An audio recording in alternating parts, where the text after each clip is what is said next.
You're welcome back to today powerful broadcast. Here we'll give to you live and direct the way it is happening all over the world, Nigerian, Biafran, and international. So, according to the headline, it says global tension rises. US and Israel support Biafran freedom as Gowon speak out, regret fighting the Igbos. So, in this video, you are going to hear from this our Biafran activist and also from Gowon the reason and the why he's regretting fighting the Igbos and the what he need to do, but he did not do it. Rather, he now went to start fighting the Igbo because he's regretting that he would have used money or he would have used something else to fight the Igbo, but not fighting them with guns and bullets. So in this video, you are going to see everything by yourself. You're going to hear everything the way everything is going. And also Bianca Onowu, the wife of Odimogu Ojukwu. So what she's doing right now, the betrayal, how the government is using it to destroy the work of Simon Ekpa and the work of Mazam Dekano, and how they are using her to do so many things in the name of she's working for the government. In fact, in this video, it is exposure of many things. Don't skip any part of it. Make sure you watch it to the end so that you will understand things going on in Nigeria. Because as you can see, we have already understand, the Tinubu government has already understand that the only thing that you can do to Igbo man is to give him money or is to give her money. So once you bring out money to the table, so they can do and undo so many things, then they now start using money to start giving this woman, Bianca Onowu, to start doing a lot of things against what Mazi Nnamdi Kanu is fighting for. In fact, I would like you to watch it by yourself for you to see by yourself things happening and how things is going on. As about to watch, like, subscribe and share it. Let everyone see what is going on in Nigeria. So, I don't know. Listen, it's now that I understand the quote of, I think, Gowon, where he said, if he knew, he wouldn't have go into war with Biafra. He would have used money to buy some Biafrans to buy themselves. Now, just watch this video to understand that quote better. So, this woman you're seeing on my screen now, the Bianca Onowu, you know, before now they make him minister, but recently they promoted her from that ministerial position to higher level of that ministerial position. So something happened. Dr. Ngozi Orabueze visited Trump recently. In fact, I want you to hear it from this video. Make it no be like saying me they talk. This woman then call Bianca Onowu is the most bad thing that have happened to Igbos, to Biafrans, because of her selfish interest. Bianca Onowu was why even Mazi Nnamdi Kanu is never been released. Bianca Onowu was why Simon Ekpa was locked. And now he has started it with Dr. Ngozi Orabueze. So please, one thing you should help me do in this video is to like, comment, and share this video. Let's listen. Dr. Ngozi Orabueze, the Deputy Prime Minister of United States of Biafra, don't carry waka, go visit Mazi Chinedu Donald J. Trump. And according to the information, when she get to the White House, do you know what happened? I will tell you what happened. The congressmen and also the right-hand man, maybe we call it in a Nigerian government ADC, that's somebody that is a special assistant director commissioner, I don't know what they used to call them. ADC, that is somebody who is after, before you meet Oga Trump, you have to meet that very particular person. I don't know the full meaning of ADC. I believe whether an ADC party, African Democratic Congress. But that is not the issue. The issue there is this. When she get there, before she even have a meeting with Donald J. Trump, to open a file for her. And inside that file, they show over 38 petitions written against her, against Nnamdi Kanu, against Simon Ekpa, and against the Biafra liberation. And the most surprising and most funniest part of all this is, do you know who write all those petitions? It is not Nigerian government. It is not Tinubu. I know why I say that, but don't worry. I know you will say Nigerian government is one that employed her. It is not Nigerian government signature or letter seal.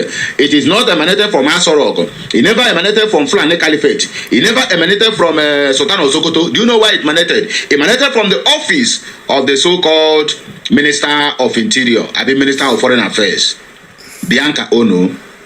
So when she get there, don't forget that they promoted that woman recently to that ministerial position. Before, I think she's a state ministerial position, but now they make it international. Let's hear from this our brother. They open the catalog of petition this woman have used her office to write against the Biafrans. You see the reason why they promote this woman. You see the reason why they remove her from Minister of Foreign Affairs for state. Now they have given her Minister of Foreign Affairs for federal. Okay. I will explain some certain things. Minister of Foreign Affairs, but please, just give me some few minutes of your time, please, before I will allow you to listen to the important information coming from this our brother EO True Sport. So the reason why they elevate this woman is because she has done the dirty job for them, and now they have to round up. What I mean by round up, they have to conclude everything they have been doing. Anywhere this woman went, do you know what she used to say? She would tell them that she is the wife of late Chukwu Emeka Odumegwu Ojukwu. And also, she told them, I mean different countries that she have been meeting, that the reason why the federal government of Nigeria make her the Minister of Foreign Affairs is because Ojukwu, her husband, told her in clear terms that that's nothing like Biafra agitation again, that what he did in the past was a mistake. This is the lie this woman keep on going. She lied about this in the Knesset, which is the parliament of Israel. But thank God that the next message I'm going to bring here now is the Israel now. They don't reconvene after the visit of Bianca Ono. I said in one of my clips yesterday or day before yesterday that since that woman visited Israel, we never hear anything from Knesset again, the Israel parliament. But glory be to God that after she went there to lie all the whole lie, they took their time to make investigations to find out whether all she said is true or she just trying to defend the government of the day that is bent on destroying her own people. You see how we have been selling our people penny and half because of power and position and stomach infrastructure. So they have concluded their investigation and found out that this woman lie more than lie Mohammed. And now they have reconvened. The next video I will bring here, before I even bring that ADC of 18, my brother, the next video will be that. And you will hear everything the way it is in a clear terms.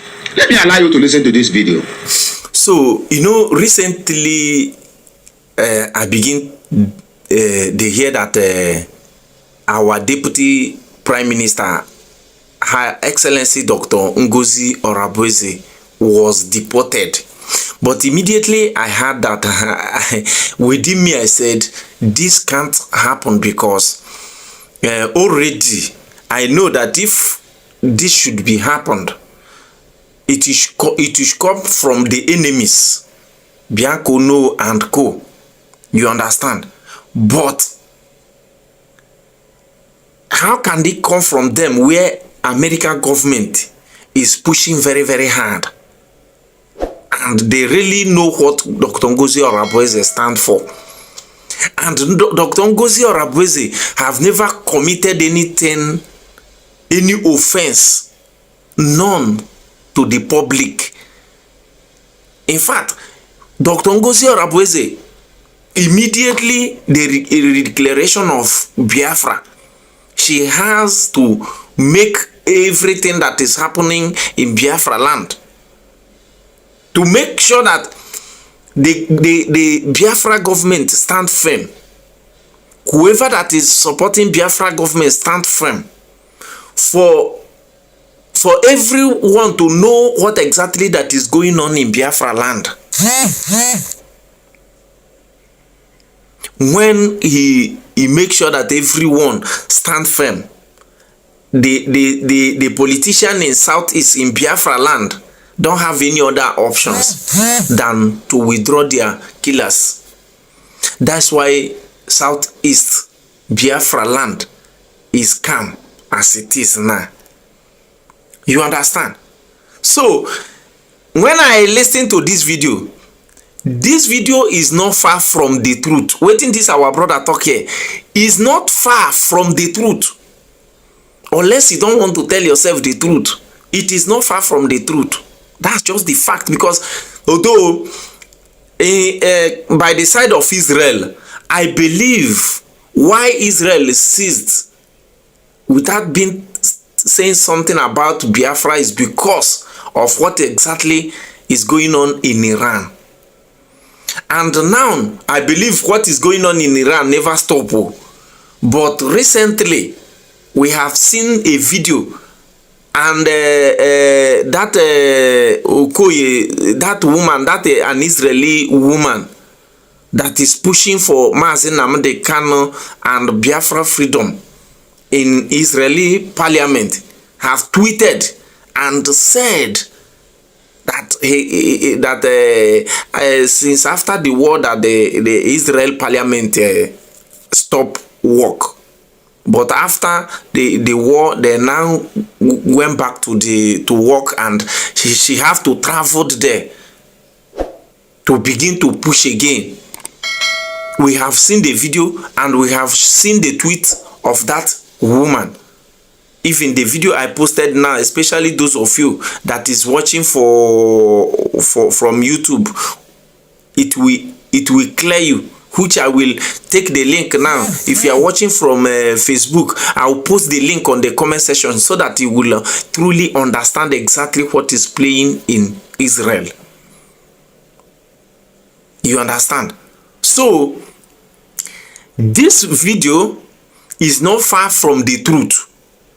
Try to like, comment and share this video massively for others to watch. So now the thing where they happen, Bianco know na bad thing wey happen to Biafrans, and that is why the zoo government is using this woman to make sure that they stop Biafrans, to make sure that everything we are doing about this Biafra freedom is proving abortive. But this time around, according to what hear this our brother talk, where he said that Israel carried on investigation even before now. If Israel know Nigeria from the birth, even there is a video I watched some time ago where somebody in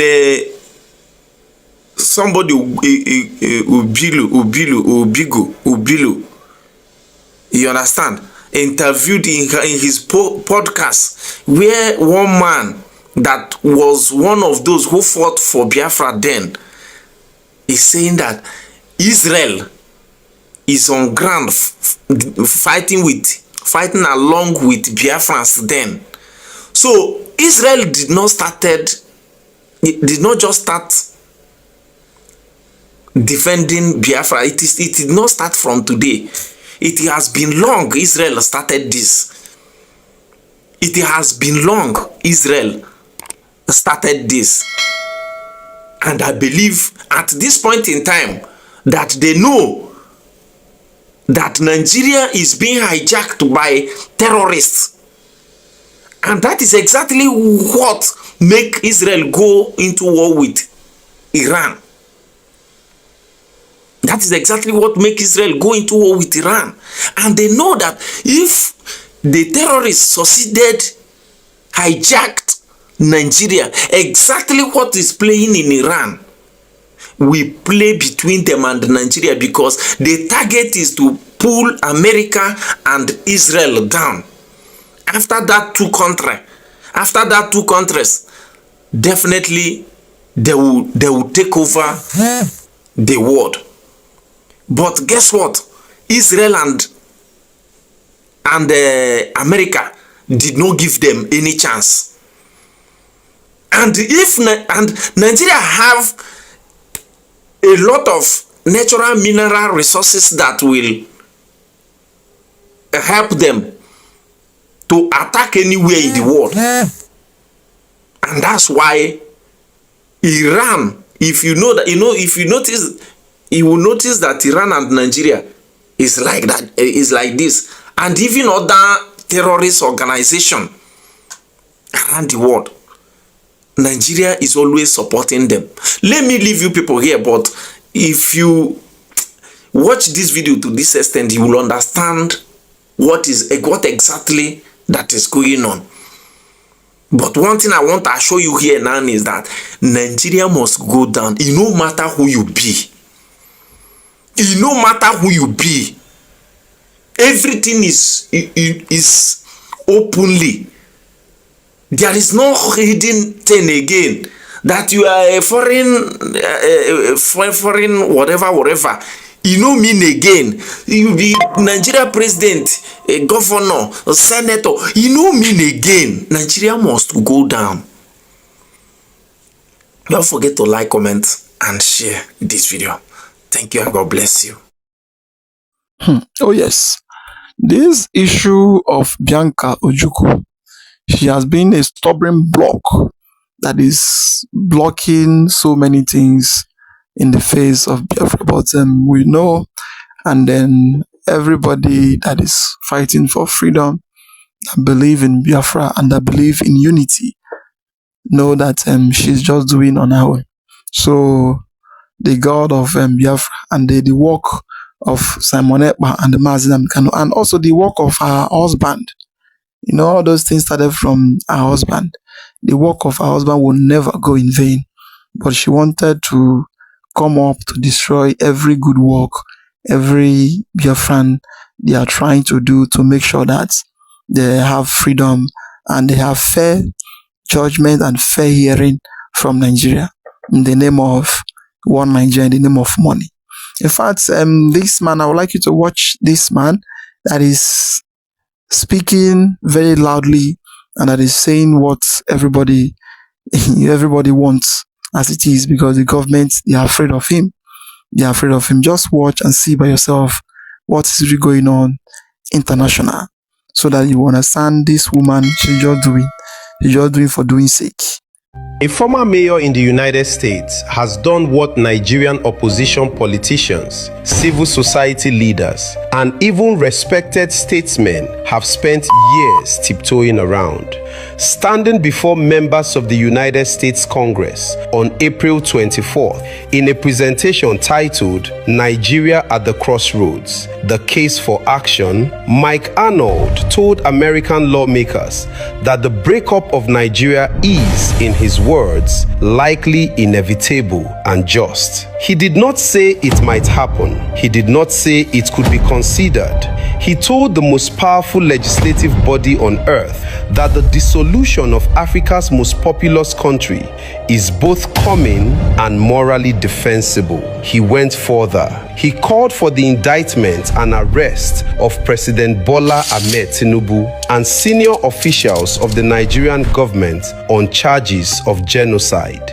He compared trying to negotiate with the current Nigerian leadership to working with the Third Reich to end the Holocaust. And he called for a referendum that would allow Nigerians to vote freely on whether they want to remain a single country at all. The entire country is now talking about it, and the federal government, for reasons that should worry every thinking Nigerian, has not produced a single coherent response. Arnold is a man who has built his case over years of sustained work. He is the founder and chairman of Africa Arise International and Africa Arise USA. These are organizations that have campaigned consistently on what they describe as Christian persecution in Nigeria and on the unresolved question of Biafran self-determination. He has been to Nigeria. He has met government ministers. He has, by his own account, sat in the living room of former President Goodluck Jonathan and discussed the country's deteriorating security situation. He has authored a book on the subject titled Epicenter, which became a bestseller within days of release. In October last year, he traveled into Nigeria on what was meant to be a government-sponsored public relations tour. Instead, he used the press conference Abuja arranged for him to publicly accuse the Nigerian state of genocide. That single moment drew over 3 billion impressions across global media within 72 hours. So when he stood before the US Congress in April 2026 and called Nigeria a British colonial contraption designed to fail, he was not speaking off the cuff. He was delivering a position he has spent years building in a venue capable of turning that position into US policy. The substance of what Arnold told Congress is what makes the story dangerous for Abuja. Regardless of what one thinks of him personally, the facts speak for themselves. He laid out a chain of arguments designed to move American lawmakers from concern to action. He reminded them that on October 31st, 2025, President Donald Trump redesignated Nigeria as a country of particular concern under the International Religious Freedom Act. He then argued that, far from improving conditions, the designation has been followed by an intensification of attacks on Christian communities. He cited the March 3rd Ngoshe massacre, the Kwara State Church attack, the Palm Sunday Angwan Rukuba massacre, and the April 2026 Jos Pastor Bounty case. He drew specific attention to the Islamic cleric in northern Nigeria who placed a 1 million naira bounty on the head of Pastor Emmanuel Sunday Gaba in Jos for allegedly insulting the Prophet Muhammad. The same cleric then doubled the bounty to 2 million naira on camera while daring the Department of State Services to come and arrest him. As Arnold pointed out to the lawmakers, no charges have been filed, no arrest has been made, no formal condemnation has been issued by any tier of the Nigerian government. He contrasted that silence with the November 2025 conviction of Nnamdi Kanu, the IPOB leader who was sentenced to life imprisonment on terrorism-related charges. Kanu was transferred 800 kilometers to Sokoto within 24 hours of sentencing, far from his family and legal counsel. That contrast is the spine of his presentation, and it is the spine of why Nigerians across ethnic, religious, and political lines are reacting so sharply. A Southern self-determination activist gets life imprisonment and is moved to the seat of the Sokoto Caliphate. A Northern cleric publicly puts a price on a Christian pastor's head and walks free. The two cases sit on opposite sides of the same scale of justice, and the imbalance is visible to anyone with eyes. Arnold did not invent that contrast. He simply named it in front of the United States Congress, in a country whose foreign policy increasingly views Nigeria through the prism of religious persecution. Whether one believes Arnold is a sincere advocate or a foreign agitator with a political agenda, the underlying facts he cited are not disputed. They are documented, they are public, and they are happening on the watch of a government that, on the same day Arnold was testifying, was busy receiving endorsements from FCT Yoruba leaders for Tinubu's 2027 re-election bid. The most controversial part of the presentation, and the part that has dominated reaction across Nigerian social media, is Arnold's framing of separation as inevitable and just. He grounded that claim in colonial history. He argued that the Nigerian Federation was an artificial British construction, never designed to function. He drew historical parallels to other colonial partitions that ultimately failed or required restructuring. India and Pakistan in 1947, Sudan and South Sudan in 2011, the dissolution of British Somaliland and Cyprus. He revisited the Civil War, citing Federal Office of Statistics and World Bank data. He argued that the Eastern region under Premier Michael Okpara had achieved some of the highest sustained growth rates in Africa before 1967. He accused the British government of materially supporting the food blockade that starved between 1 and 5 million Igbo civilians, mostly children, into death. He told the lawmakers that multiple Red Cross and Joint Church Aid Relief aircraft were shot down during that blockade. None of this is new history. It has been written about for decades. What is new is the venue. A U.S. congressional hearing is not a Sahara Reporter's comment thread. It is the place where American sanctions begin life as conversations. The Tinubu government has so far chosen a strategy that is becoming familiar. It has not engaged. There has been no statement from the presidency directly addressing Arnold's allegations. The Ministry of Information has not held a press conference. The Foreign Affairs Minister has not summoned the U.S. ambassador. Instead, Nigeria's response has been outsourced to lobbyists in Washington and London, the kind of firms Arnold himself mentioned in his earlier writings. The firms paid millions of dollars to repackage government failures as security challenges and to reframe the killing fields of the Middle Belt as farmer-herder conflict driven by climate change. That strategy may have worked when the audience was a few foreign correspondents passing through Abuja. It is not working now. The American conversation about Nigeria has moved, and it has moved in a direction Abuja did not anticipate and does not know how to reverse. What makes this moment particularly volatile is the broader political backdrop inside Nigeria itself. Arnold's testimony has not landed in a stable country. It has landed in a country still reeling from the November 2025 declaration of a nationwide security emergency, the first in Nigerian history. It has landed in a country where mass abductions of school children in Niger, Kebbi, and Kwara have become so routine that the news cycle has stopped pausing for them. It has landed in a country where the People's Democratic Party is collapsing into factional warfare, where the police recently tear-gassed the party's national headquarters at Wadata Plaza, where Oyo Governor Seyi Makinde has just invoked the violent memory of Operation Weti to warn against creeping one-party domination.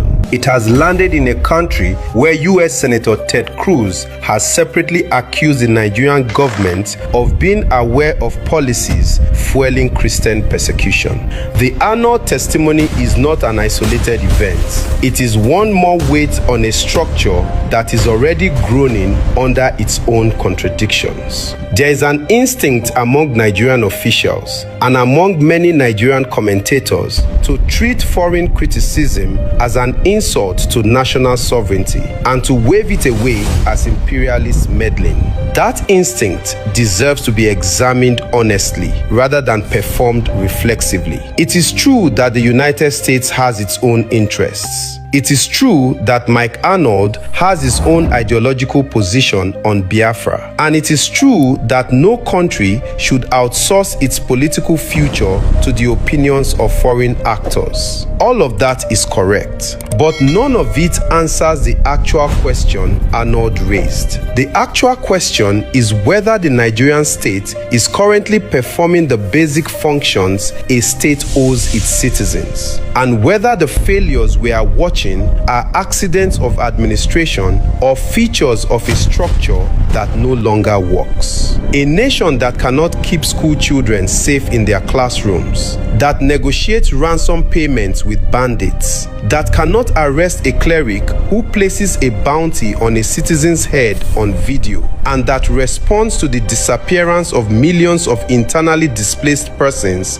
by pretending the camps do not exist. That nation has a credibility problem that no PR firm in Washington can fix. Foreign critics can be wrong about many things and still be correct that something is deeply broken. The deeper discomfort Arnold has provoked is that he has named what Nigerian elites have spent 60 years insisting must never be named. The unity of Nigeria has long been treated as a sacred premise rather than a political achievement, something one is patriotic to assert and traitorous to question. That posture made sense in the immediate aftermath of the Civil War, when the trauma of that conflict made any conversation about separation feel like inviting catastrophe. It makes far less sense in 2026 because the very thing the unity argument was meant to prevent, mass killings of Nigerian citizens by armed actors operating with apparent impunity, is happening anyway, every week, in multiple states at once. A country that holds itself together by forbidding conversation about its structure while failing to deliver security, justice, or economic dignity to most of its people is not actually held together. It is simply postponing the conversation that it cannot avoid forever. What Nigerians are wrestling with in the comment sections and the WhatsApp groups, in the church meetings and the market gatherings, is the uncomfortable recognition that Arnold's diagnosis lands harder than his solution. Most Nigerians do not want to break up the country. They have spent too much of their lives building lives, marriages, businesses and friendships across the lines that separation would harden. But many of them also know in private that the current arrangement is not working. They know that the men and women they elect arrive in Abuja and forget where they came from. They know that the constitution they live under was handed down by a military regime in 1999 without genuine popular consent. And they know that the Nigerian project, as currently constituted, runs more on inertia and oil than on consent or competence. Arnold's testimony is forcing that private knowledge into public conversation,